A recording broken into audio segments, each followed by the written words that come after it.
Hey, hey, hey, folks. Thanks for joining me today. My name's Chuck Tuck. If you have not been here, this is Chuck's Chat Hub. Now, today's guest is Patricia Grayhall.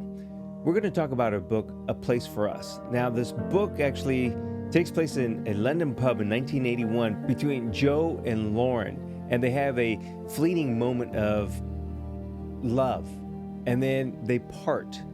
But then 22 years later, they come across each other again in San Francisco, and then it takes place in the backdrop of Yosemite. Now, before we get into that, I have to say thank you very much to Patricia for allowing me to have a conversation with her about the LGBT community. Now, she did open up when I asked her certain questions that might have been difficult, but we got the answers, and this is really a meaningful podcast. So please, listen to the podcast in its entirety, listen to what she has to say about the community, and also, remember, check out her book too. It's called A Place for Us.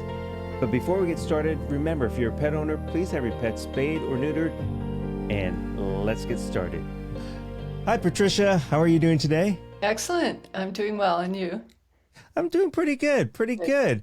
So I want to introduce everybody to you. You are Patricia Grayhall, and you are a medical doctor and an award-winning author. And people can find you at patriciagrayhall.com. And that's Gray, Gray, not an E. Right. So Good. we'll make sure that we have that in the show notes and everything. But what I'd like to do today, if you don't mind, is you have a couple of novels out, but I'd like to focus in on the second novel, A Place for Us.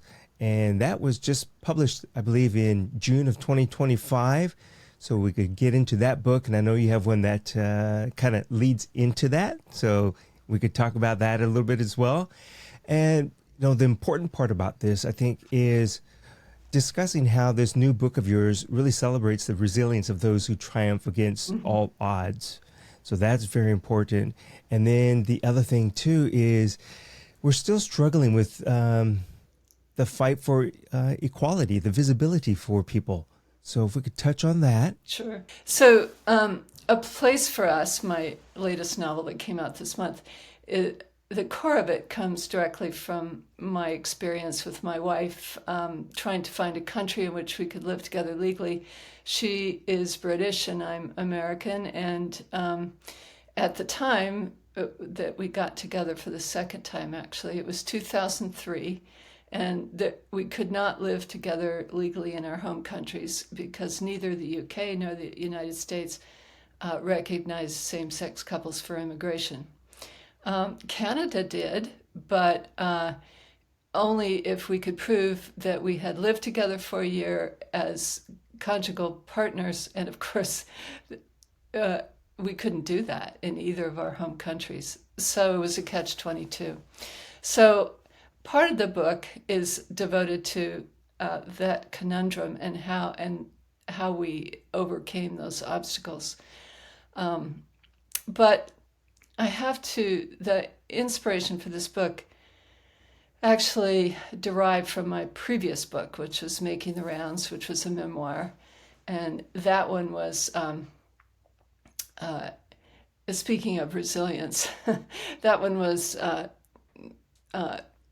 based in my 20s when I got into medical school before Title IX guaranteed equal access to education for women, before Roe v. Wade, and when I had to hide my sexuality. And I was very brutally honest in that book, which I guess was easier to do because it all happened 50 years ago. It was almost like writing about someone else. But readers demand, when you tell the truth, readers can relate and they can tell if you're not. So I was really pleased with that one.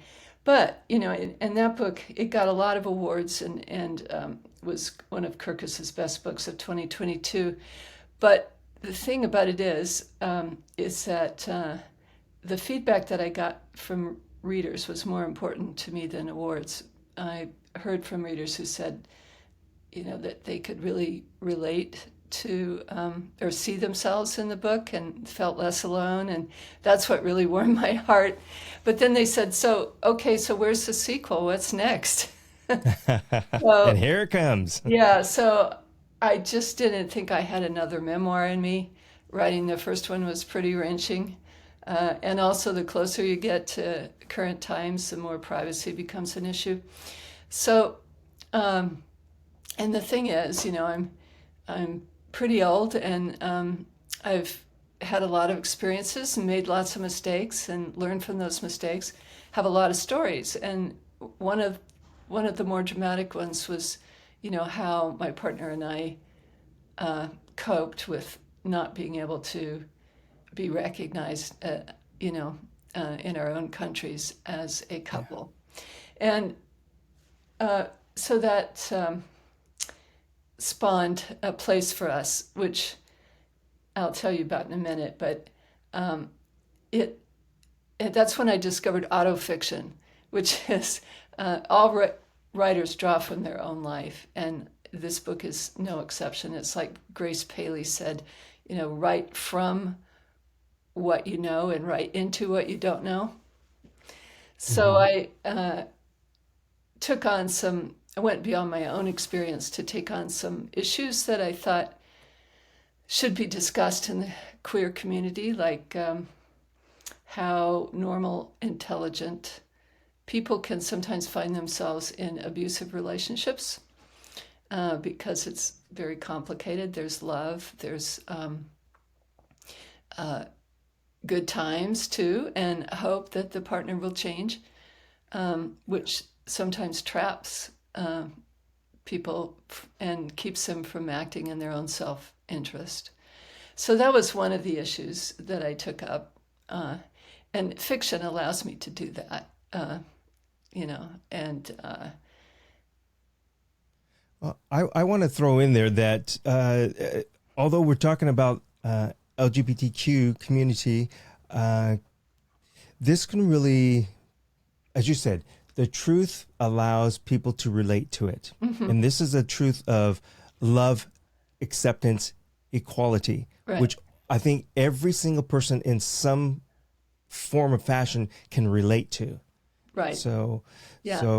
that's why this is so important to hear from you, your experiences, because definitely people have experienced that and can relate. Yeah, I mean, I think everybody, in one way or another, struggles with being authentic.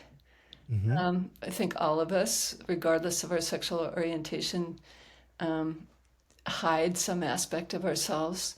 And I think it's particularly difficult when, for queer people to have to hide their sexuality. I certainly found it challenging when I was younger. And I'm glad that young people today are able to express themselves more freely. And but there is a backlash happening, and I hope that my books give not only queer people but all marginalized people hope that it's possible still to lead. To thrive and lead extraordinary lives, despite lack of support from mainstream society, and of course the second book, the Place for Us, is a romance, and it has a happy ending. So, love prevails. We all want that happy ending. Right. So.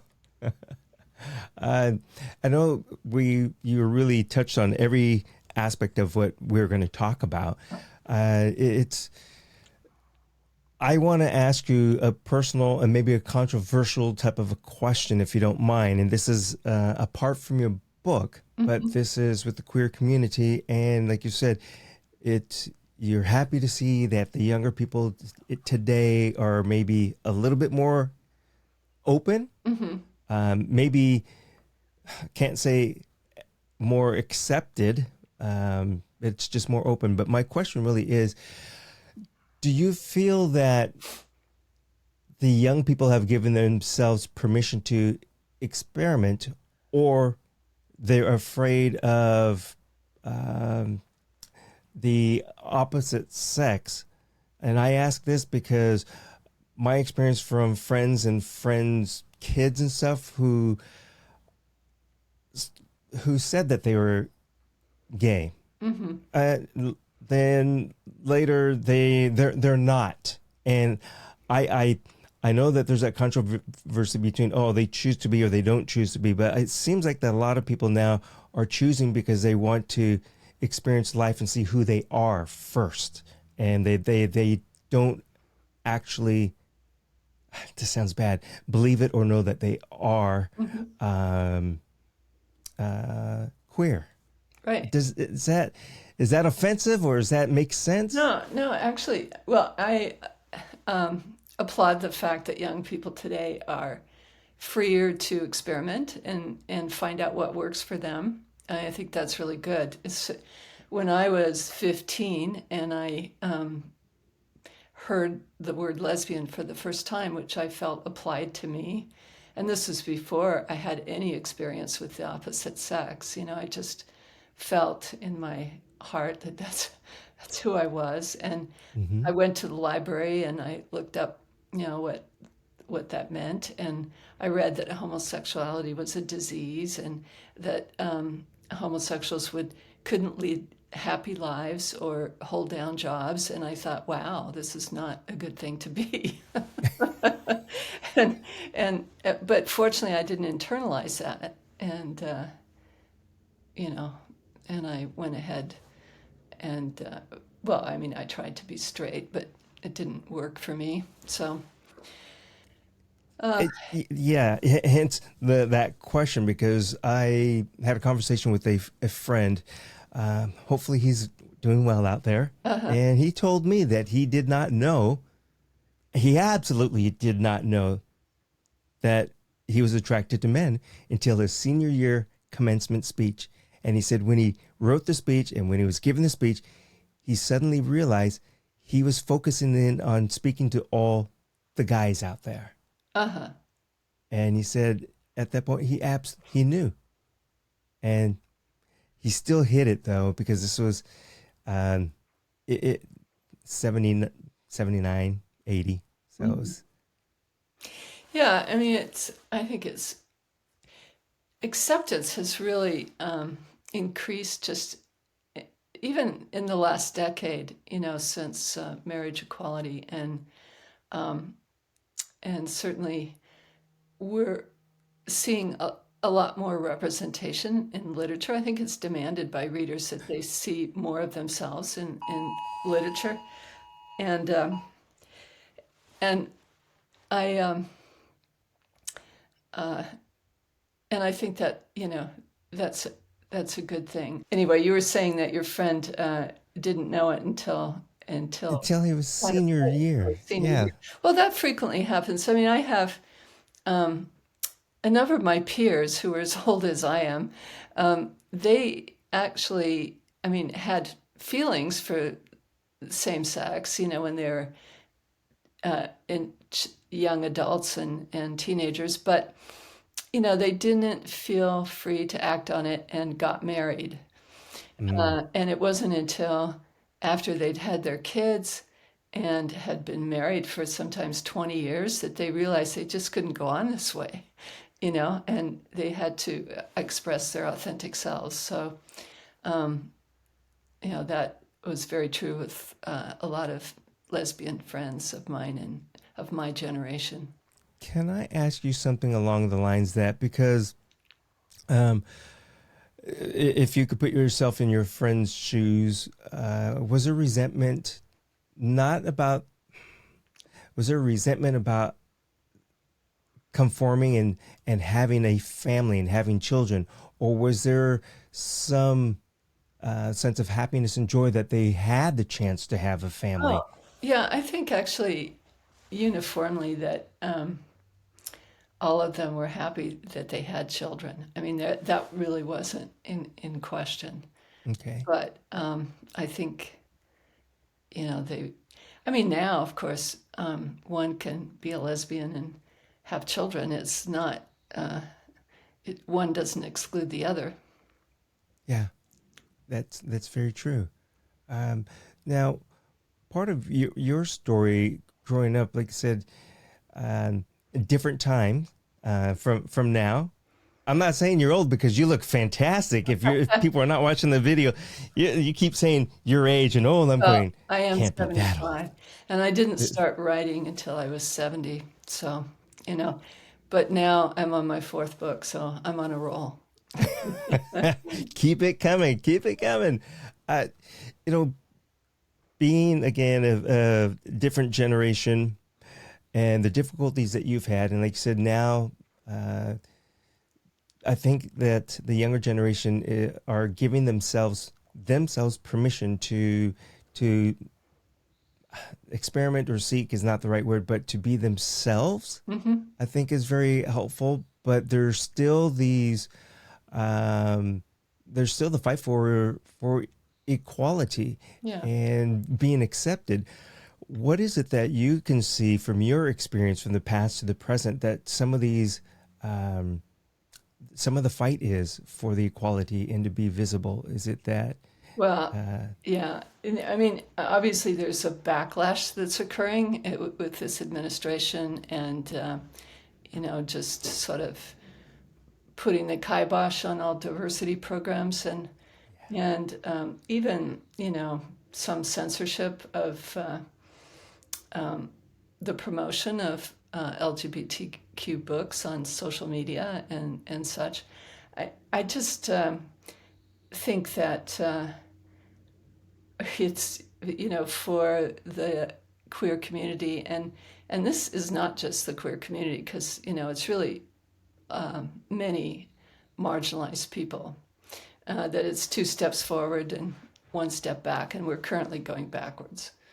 And even though it's better than it was, certainly in my youth, there's still the backlash occurring, and people feel under siege. I know that the trans community has taken the brunt of it, with half the states banning care for them, and uh, and and there's fear. There's fear that among younger generation, for sure, that the rights and freedoms that they've come to take for granted, like the ability to choose who they love and live together with them and have the same rights and freedoms of other married couples, that may be at risk as well.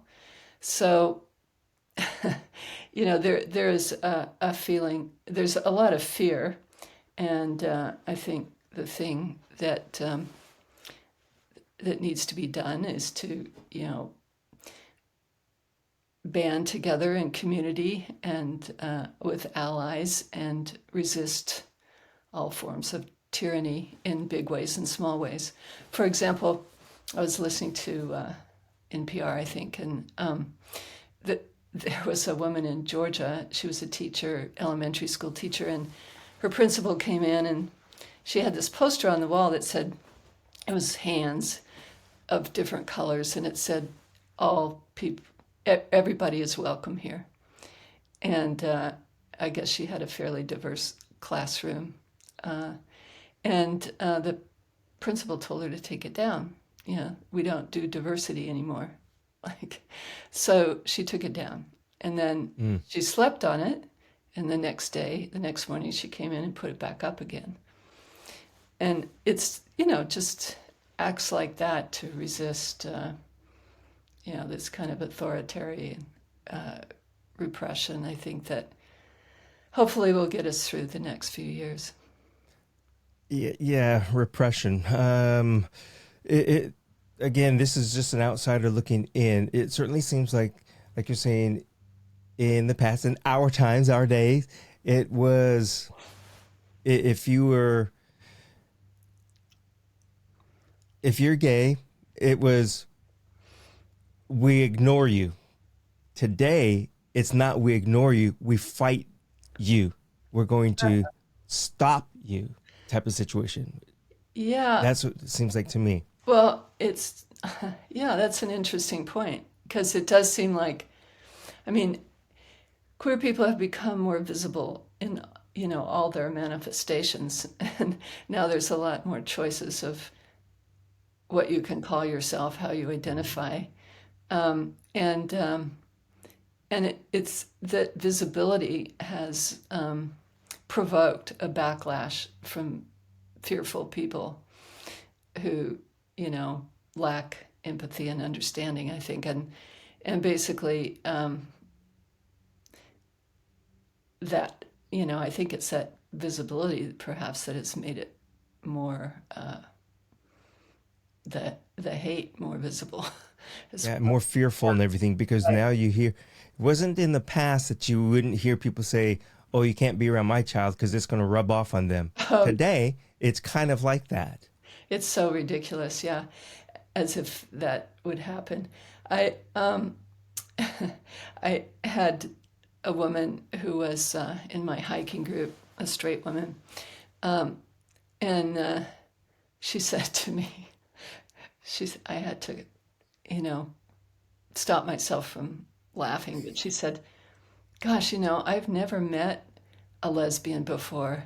She's she's in her late 60s, and you don't look like a lesbian.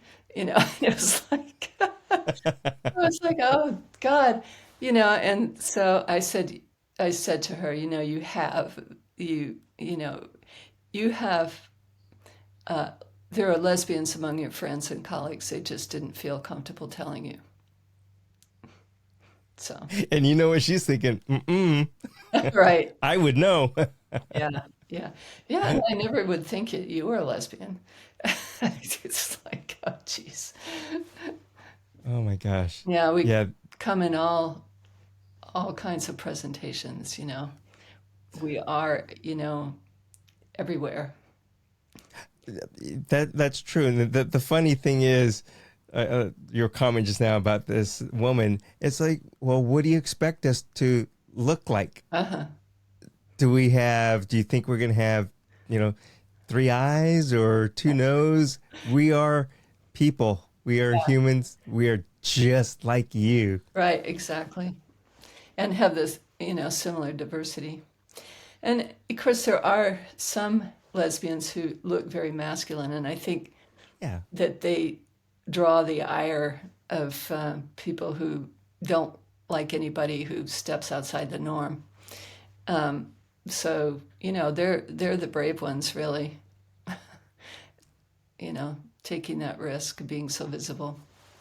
That Pride originally was. It was originally a platform for activism and to draw attention to LGBTQ issues of violence and legislative attacks and stuff like that.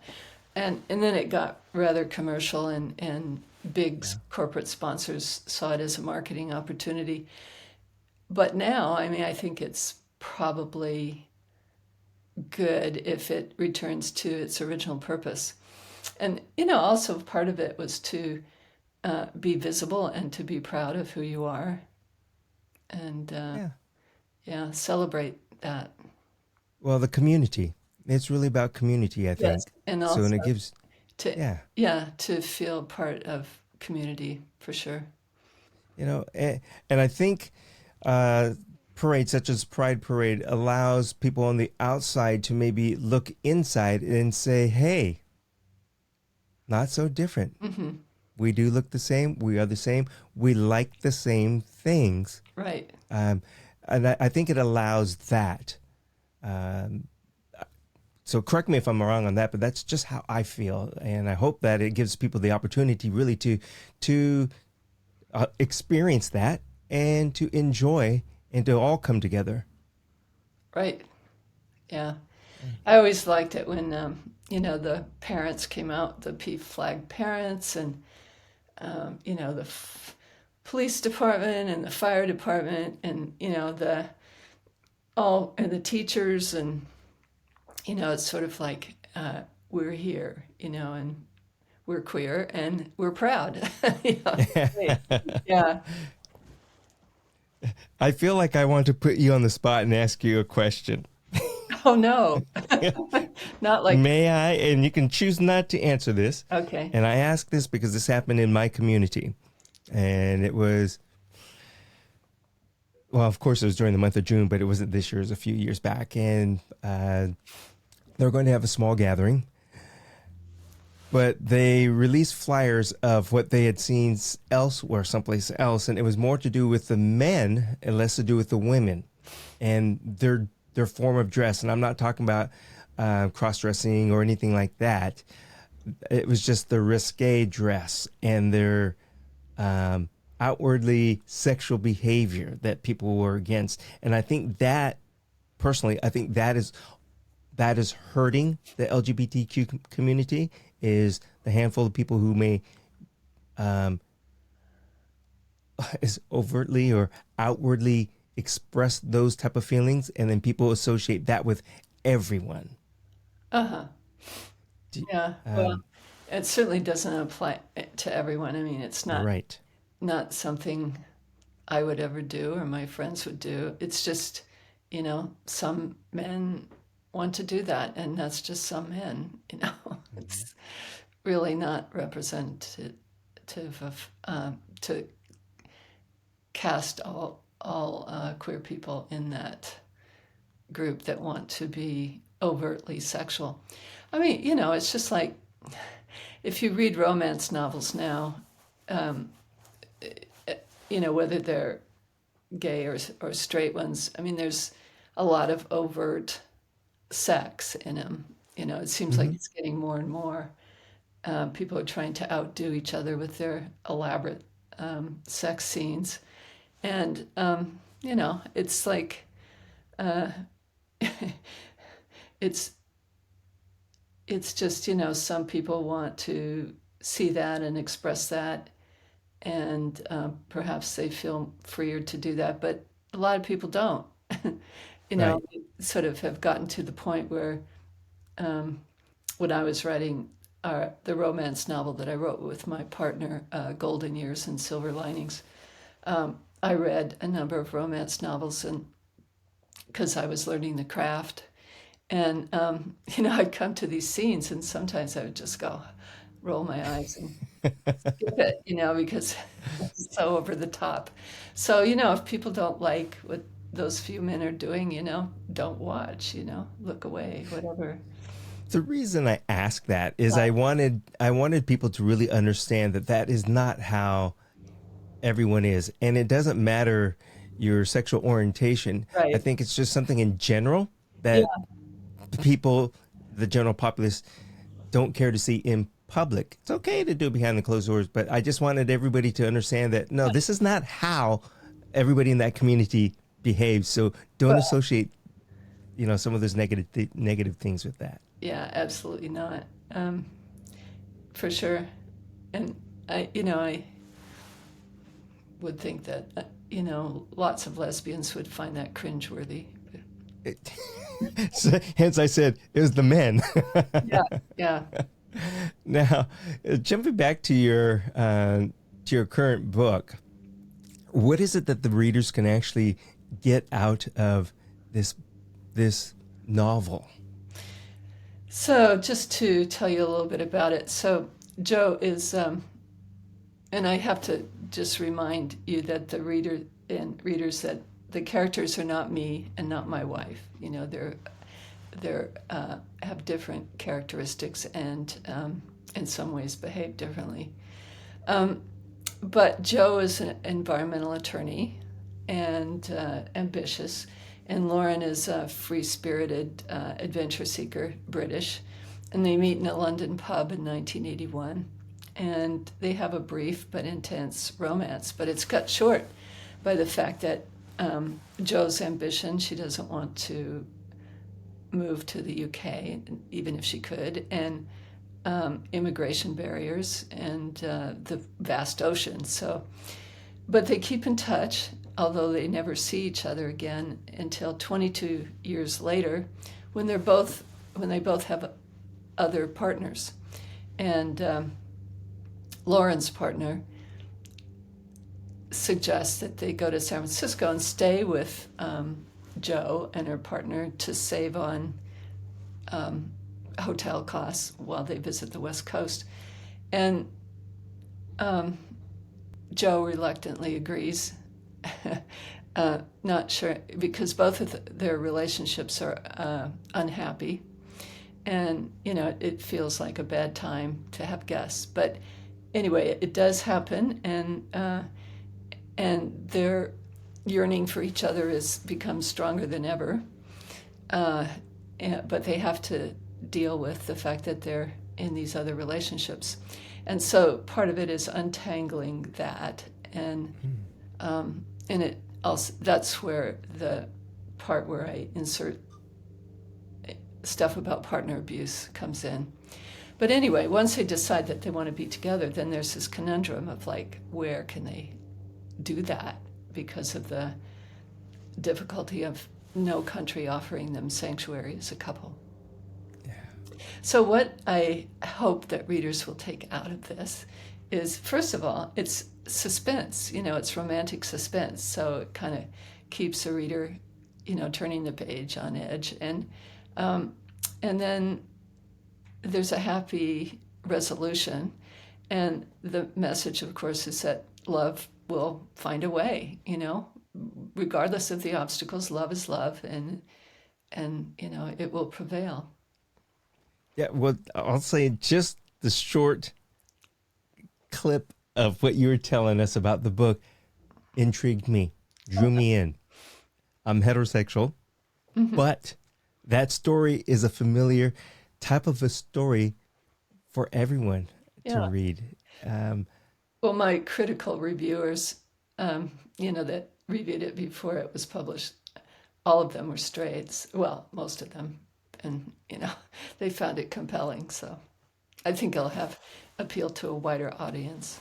I think so. I 100% agree with them. Let's just remind folks where they can actually go and get your current book, your other books, and you are going to continue writing. So there are going to be books.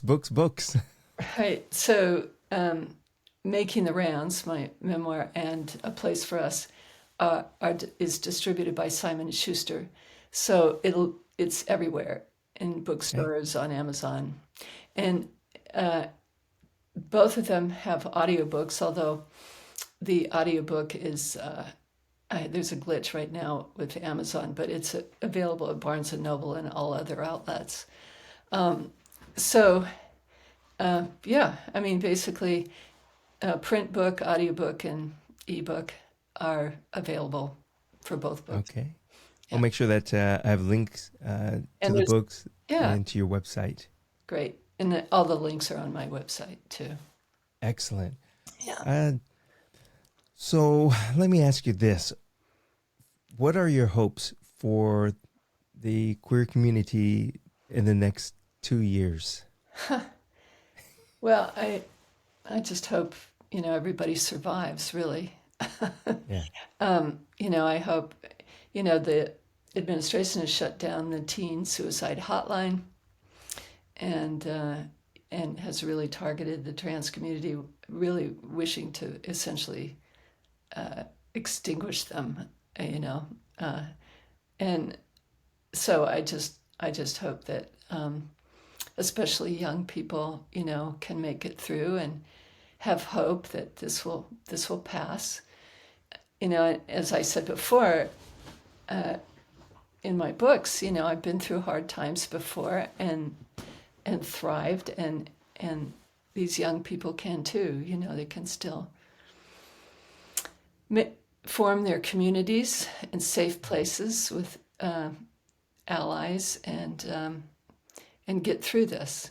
There's still hope and joy on the other end. So, yeah, that's part of, I think, finding your support and feeling safe. Mm-hmm. So, like I said, I hope everybody gets through this. And you're right.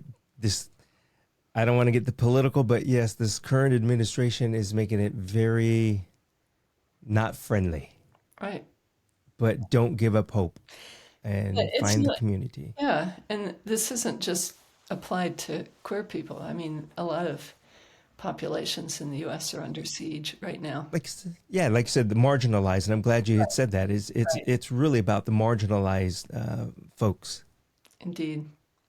So, well, I just want to remind everybody, patriciagrayhall.com is Patricia's website.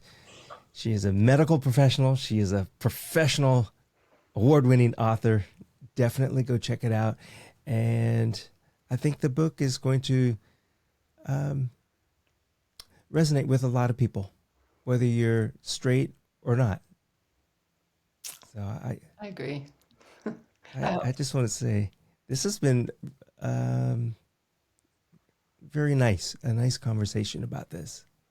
Great. Phil, thanks a lot, Chuck. I appreciate it. Yeah, you're welcome. Thank you.